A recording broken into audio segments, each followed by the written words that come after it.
Bonjour à tous, soyez les bienvenus sur France 2 pour votre journal de la mi-journée. Un peu plus de 20 minutes ensemble pour faire le tour de l'actualité et tout de suite les titres. Vous connaissez la 4G en France pour vos téléphones. Eh bien, en Suisse, ils en sont déjà à la 5G. Et cette technologie mobile n'est pas la bienvenue. Hier, plusieurs milliers de personnes ont manifesté à Berne. Ils s'inquiètent des effets de ces ondes sur la santé. Les précisions avec Yves Ginca. 5G égale danger. Ce mot d'ordre a rassemblé plusieurs milliers de manifestants hier dans la capitale fédérale suisse. Après la Corée du Sud, la Confédération helvétique est l'un des premiers pays à s'équiper de la 5e génération de téléphonie mobile. En France, ce sera l'an prochain. Une technologie 10 fois plus puissante que l'actuel réseau 4G. Elle permettra de connecter 1 million d'appareils au kilomètre carré. Pour fonctionner, la 5G nécessite de nouvelles antennes très puissantes.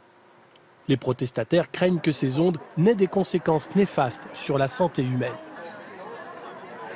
L'objectif de cette manifestation, c'est de demander un moratoire sur les antennes 5G, c'est de demander de dire non à l'irradiation forcée et de demander qu'il n'y ait pas d'augmentation des valeurs limites et c'est faire prendre conscience aux gens et informer les gens de ce que sont les ondes électromagnétiques.